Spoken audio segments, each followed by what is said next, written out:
Zoom wouldn't work, so Barbara got stuck with a technical task that she normally doesn't do. I normally am not, this is not my area. My area is now. Clearly, I'm very, hopefully it's in the right group. For all I know, I put it right on my personal page, but we'll just hope. We'll see how it works. I trust you. So welcome everyone. Today we're going to talk about committing to your business, stop doing a hobby, and to truly commit to having a company versus a business. Barbara, you want to jump in and start? Or? Absolutely. So first thing I just wanted to say is not everyone is cut out to be an entrepreneur. And I feel like that's something that just has to be said. There are a lot of people that think, oh, I'm going to be a business owner. I'm going to, be half in, half out. I'm going to have so much freedom. Life is going to be great. And we have to tell you, it's not going to be like that. There is actually a lot of work with growing a business, or more likely what we really want is you to grow a sustainable company. And, there's no magic bullet. There's no, pill to grow your business. There's no wave the magic wand and it's going to happen. And so a lot of times people think, oh, all these, experts out there, they say, just join my class, put up a funnel, and all of a sudden all the clients are going to come. And it just doesn't work that way. Anything you want to add on that, Terry? Yeah, so and it takes commitment, and it takes some work, and it takes some energy. And if you're doing a hobby, which some of you are, okay, you're doing hobbies. You're not committed to your business. You're not committed to the growth. You think marketing is an expense. You think hiring a mentor or business strategist or consultant is an expense. You don't get it. And I'm not saying that to be rude. I'm saying that to be truthful. People who commit to their business don't see it as a hobby, see it as building wealth and time freedom, a legacy for their families. Those people know that marketing is an investment, and they make that investment, and nothing comes back to you in bigger and better ways than making that investment. Secondly, they also know that without some type of mentorship, strategist, consultant, they're going to struggle. And, I get asked every day, I got asked today by somebody, why do you have, consultants? You've been making millions of dollars for 40 something years. I can help other people do it. It's easy for me to see. It's always different when you need to see it yourself. And I have people who are running much bigger, much further, much faster than me. I don't take this as a hobby. I take it very seriously. The income that's derived some of you know, goes to my foundation for kids. 90% of it goes there. I'm very blessed to be able to do that. And I also have created a legacy, money for my family, not a business. So Barbara's going to address the difference between a business and a company. Hopefully, how many people have really understood hobby versus business? If you understand hobby and you're like, stop the hobby, I want to know. I want to hear end the hobby, stop the hobby. I want to see some comments on that, right? Stop the hobby, end the hobby. It's hobby mentality that is causing you not to be successful, and people don't take you seriously. I don't take anybody seriously. Don't hire anybody who's not all in. I have a nutrition coach, and I have a personal trainer, and all of these people, and I don't go, oh, do you do this part-time, on the side? Yeah, that'd be great.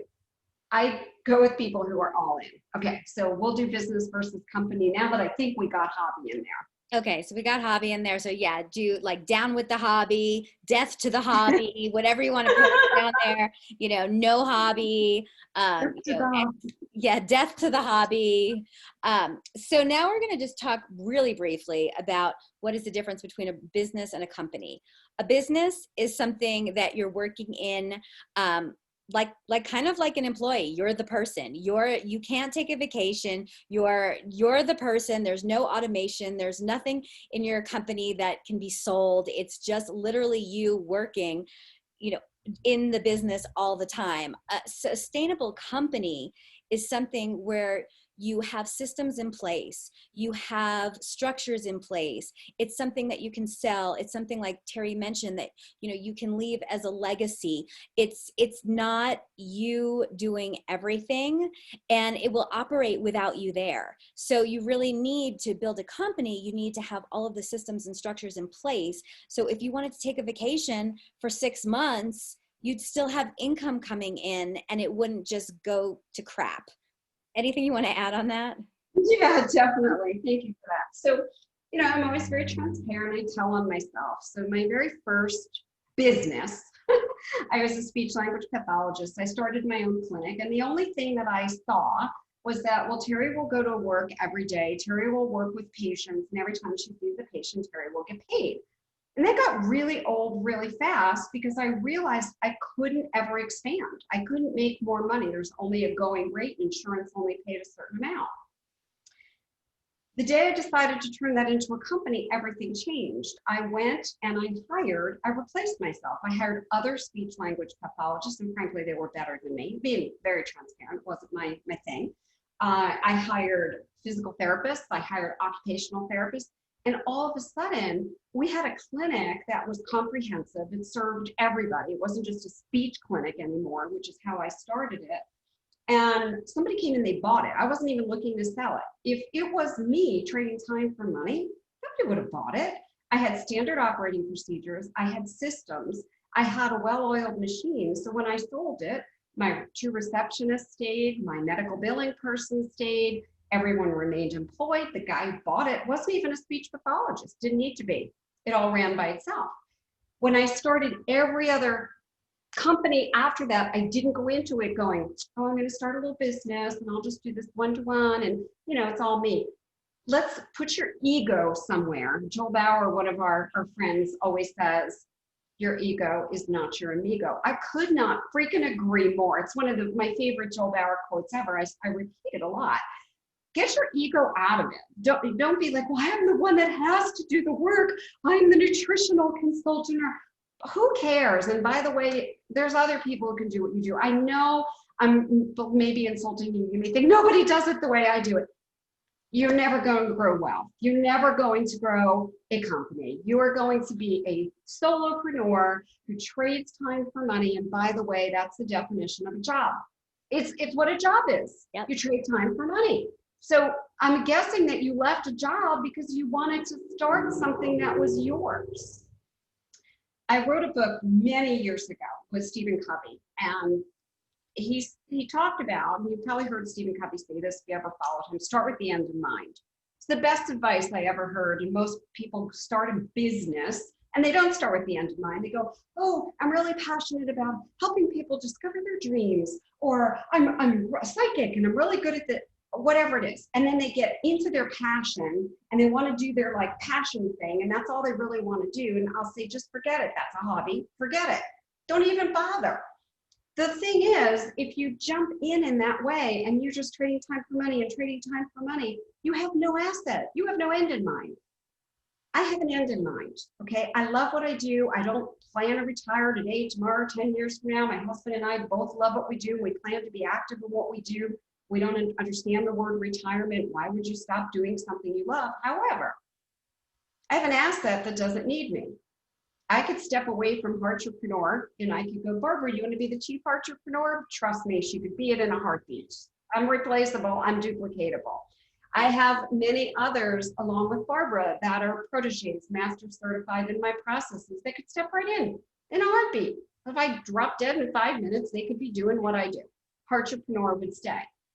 Entrepreneur, I want to continue to be around because it is a legacy, which means it's also a dynasty for my family. Money will always roll in whether I'm here or not. I've got 11 nieces and nephews that the company could support. I have my foundation where 90% of the profits from Entrepreneur currently go. What is your end game? Somebody write down end game. And I want to know, do you have an end game, or are you just going, I just want to get clients, I want to get patients, I want to get customers, I just want to do what I do and I want to do it every single day.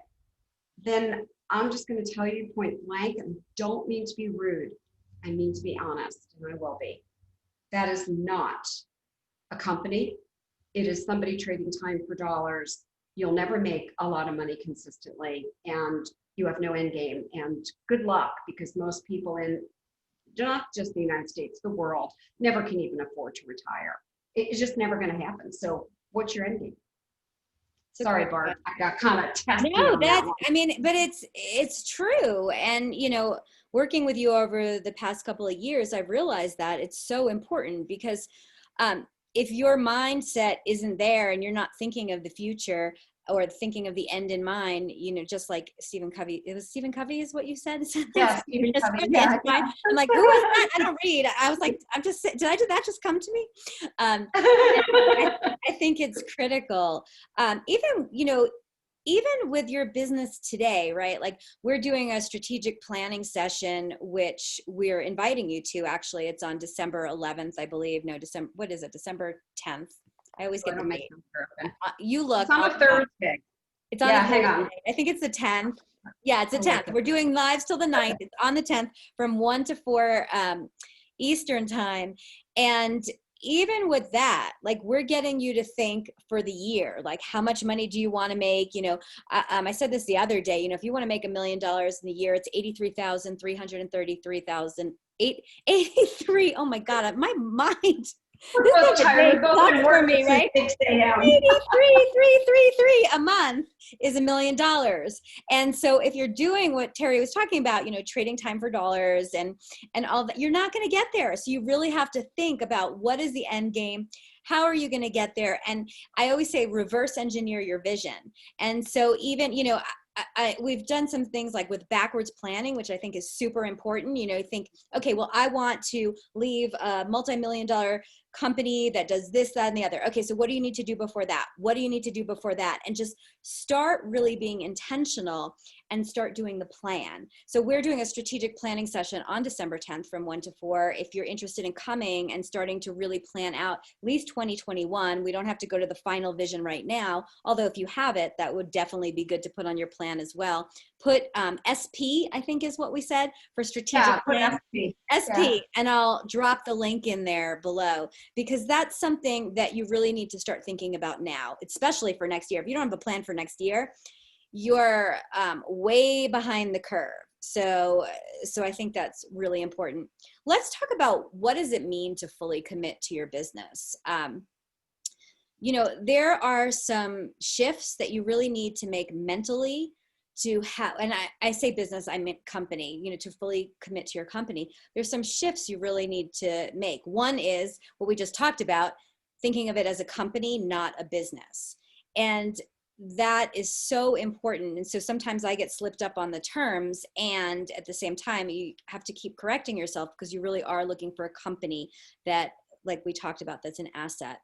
Another mental shift that's really important is to understand that there's risk in what you're doing. You know, becoming an entrepreneur, building a company it's a risk, right? And so you're going to hit roadblocks. You're going to hit things that will just say, oh my God, you know, I can't believe this happened. And it's really about looking at that as a learning opportunity instead of saying, oh, I'm done. You know, someone that's growing a real company doesn't give up when there's some risk or a failure or something happens. Did you want to add anything to that? Yeah, the only thing I'll say is, listen, just to be totally transparent, there's always going to be ups and downs in business. Okay, business is cyclical. And there are times, like Barbara and I were chatting this morning, I mean, the last couple of months, it's just like, holy crow, like we're adding more people to the team all the time to help the amount of people who are asking for help. And there are other times when, I don't know, there aren't so many people. That's just the way it is. Business is cyclical. You have to have a plan. So I didn't know a pandemic was coming. I'm not quite that smart. However, I had a plan, a recession plan. So in case something would come, I don't know what, stock market crash, who knows what would come, that our business, our company would still be able to produce roughly the same amount of income that it's currently producing, because that is the amount of income that I choose to give to my foundation that supports the number of people that work on my team that I want to pay. And that does what it needs to do with the 10% that it needs to contribute to my family. If you don't have a plan, especially now, okay, we're not through this pandemic. I don't care what anybody says. Yeah. You know, I'm glad that there's going to be vaccines. I definitely know that they don't know how long the vaccines are even good for, okay? And if it's going to handle every mutation and who knows when we're all going to actually really get the vaccine. So let's just say, and I don't mean to be Debbie Downer, but let's just say, talking to my 5 friends who are all very involved in different aspects of this, they're saying April, May, or June might be vaccines for the average person, okay? I don't know if that's true, but I have 5 medical people that all told me the same. So I'm going to use that. Let's just pretend. Go with me, even if you don't believe it. If you don't have a plan now for what you're going to be doing January 1st, you're going to be in not such good shape. You're going to be either where you are now or going backwards. Every single day, you are either incrementally moving towards more money, more wealth, more freedom, more free time, a legacy, an automated business machine, or you don't even know it, you're going this way. So that's the point that I think we really want to drive home today. Yep. Because like you said, I mean, May, June, what are you going to do? Sit on your butt between now and then and just hope that money's going to come? You know, I love that saying, hope is not a plan, right? For your business, hope is not a flippin' plan. So you need to start really planning. Another thing that I think is very important is acknowledging that growing slowly is healthy and that is typical. So not all businesses launch, go viral, get multiple 6 figures within the first month. That's the exception. That's not the rule.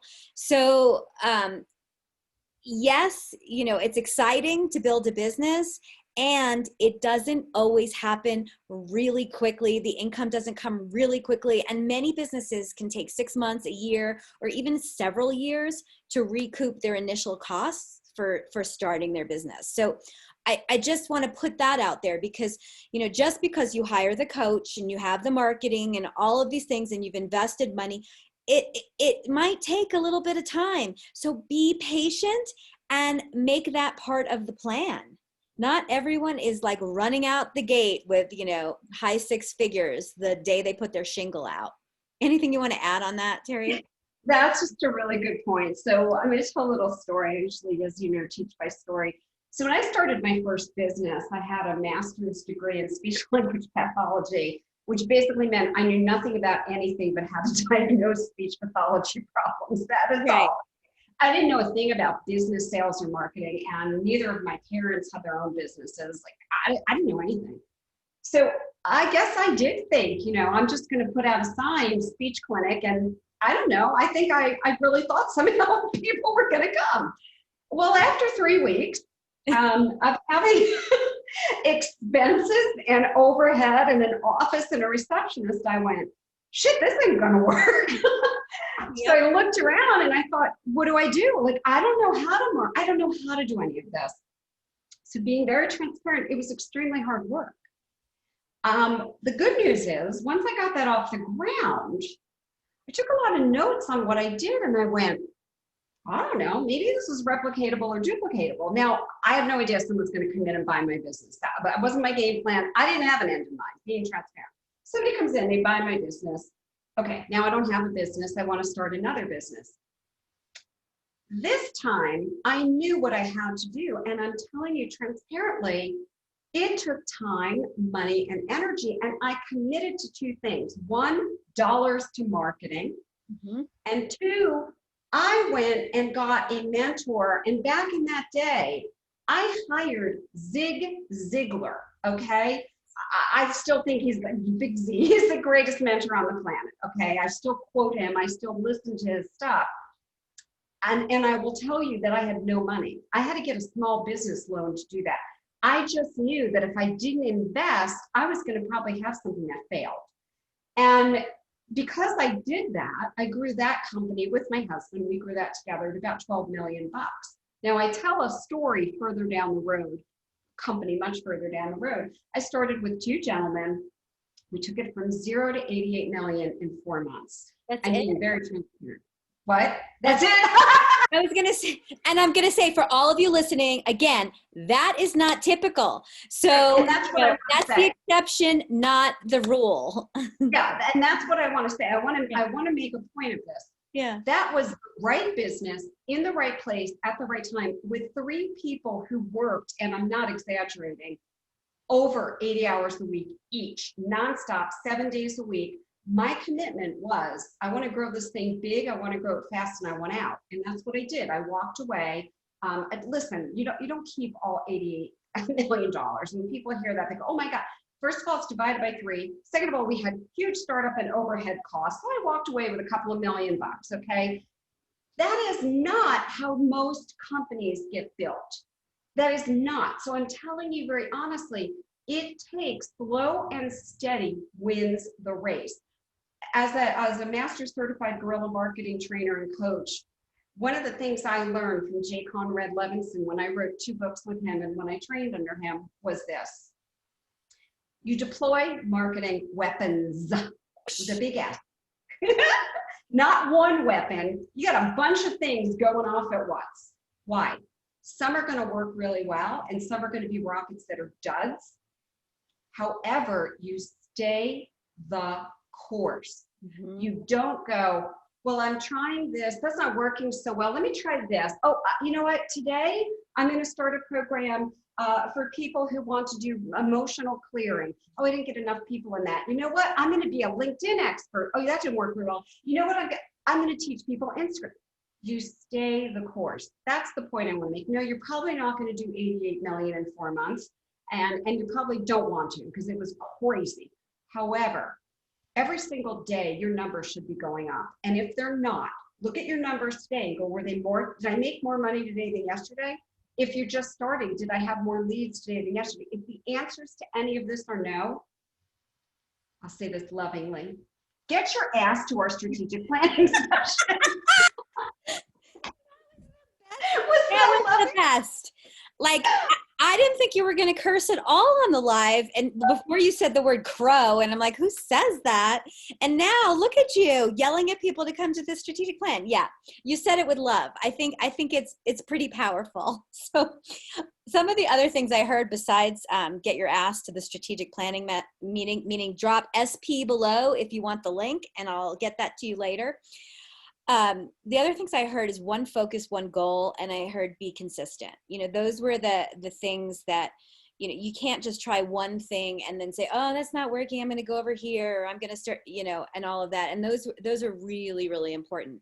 The other thing I wanted to bring up about really building a sustainable company is making sure that your whole reason for doing it is not just financial. And I know you have strong feelings about that, right? Because there'll be people that say, oh, Terry, I want to build a multi-million-dollar business. What do you say to something like that? I'm going to always ask people why. Mm-hmm. Why? I mean, there's a million ways to make money. If you're not making money, I can help you make money in so many different ways. You can make money a million ways. But if you're all about just making money, actually, and Barbara says, we don't want to work with you. No. It's got to be more than that. And if you're a workaholic who wants to work, 40 hours a week, have no life, spend no time with your kids, your family, go on vacation, has no hobbies, could care less about your health and well-being, also don't want to work with you. We want people who want to have a life, who want to create a life by design, and then be in a company that they own, that they run, that they manage, that they sit in the CEO chair of, and that company really makes a difference for people. That's really what Heartrepreneur stands for. Absolutely. Some actions that I think are really important, or that we think are important for people to take that are really looking at building a sustainable company. The first, of course, is get your butt in our strategic planning session. So again, put SP below. Not, no shameless plug. I mean, it's free. We're not getting anything from it. We're donating 3 hours of both of our time. We've done this with our clients in the past, and they have paid quite a bit of money for these sessions, and we're giving this to you as a gift. So SP if you're in. I think the other pieces are really set some reasonable expectations for yourself and make sure they're clear. So, you'll have a plan of what you want to achieve. And then, and sometimes it's good to run it by someone that's done it before, so they can say to you, hey, can you really do this? Are you really going to do 75 Facebook Lives in 2 days? Like, is that really going to work for you?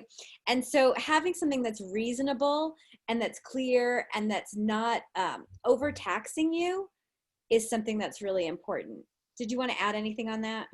I think that, you said it really clearly. I just want people to really get this. Like, we want to help you move from a hobby to a company. We want to help you move from a business to a company.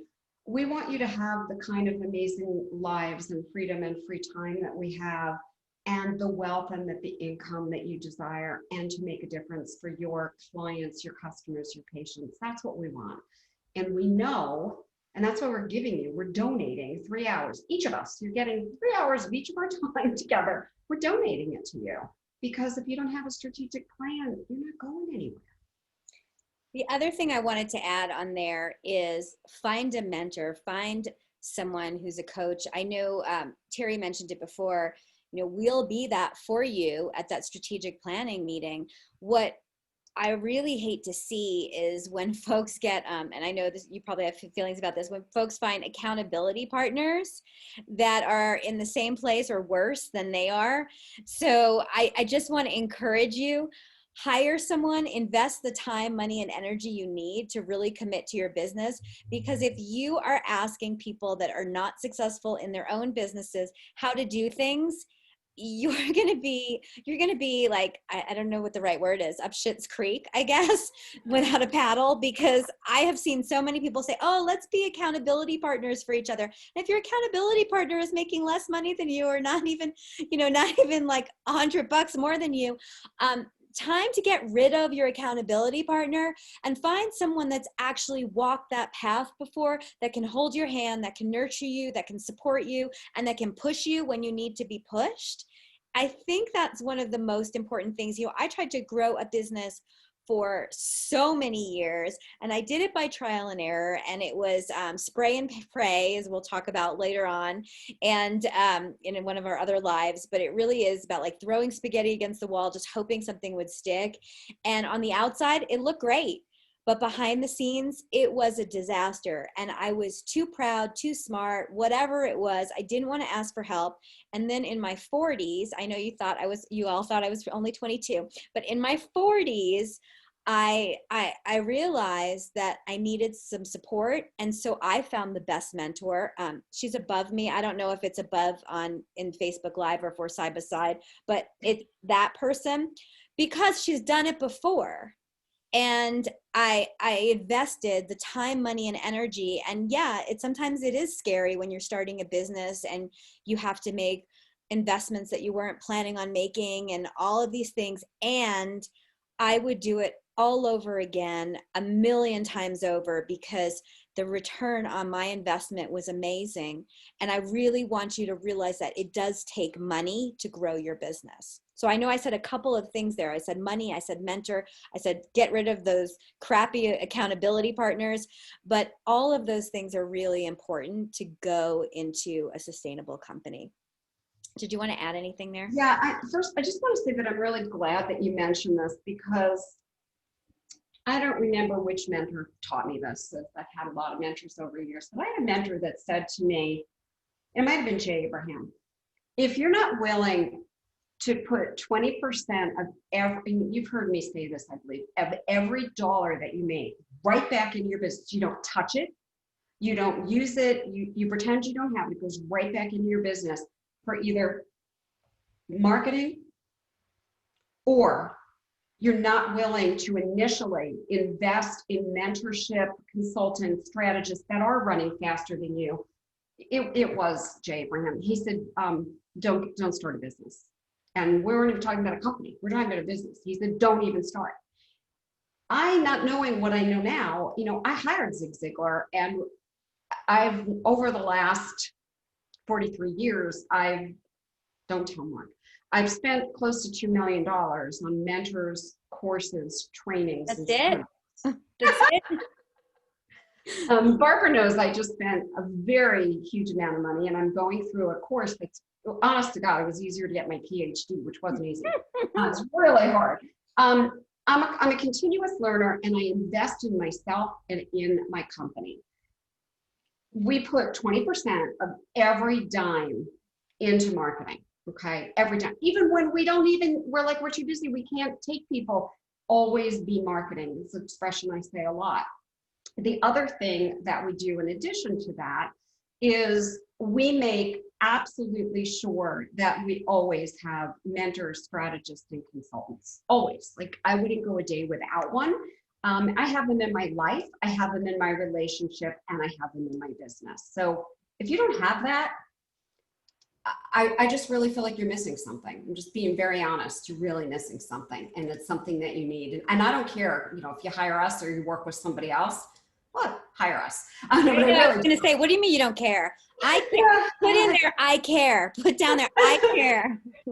The truth is, yes, if you're right for us, we'd love to have you hire us. But I just really want you to hire whoever it is that can truly help you. And you need to do it. You definitely need to do it. Yep. I think that's probably all that I have for today. I don't know if there's anything else that you want to add, except again, put SP in the comments and I will get you the link for our strategic planning session. I really would not miss it. It's next week, I believe. It's next week already. Yeah, it's already next week. Good Lord. Yeah. So, join us, make sure you do it. We're donating our time, our energy, and our process. It's a proprietary process. We're giving it all to you. So, any comments, any summaries? Velma, I saw earlier that you summarized what you learned yesterday and did a standalone post in the group. That is totally awesome. That totally rocks. So go ahead, do it, do more. Let's see you. And we'll see you tomorrow night, live at 5. Live right at here. 5. All right. Bye, everybody.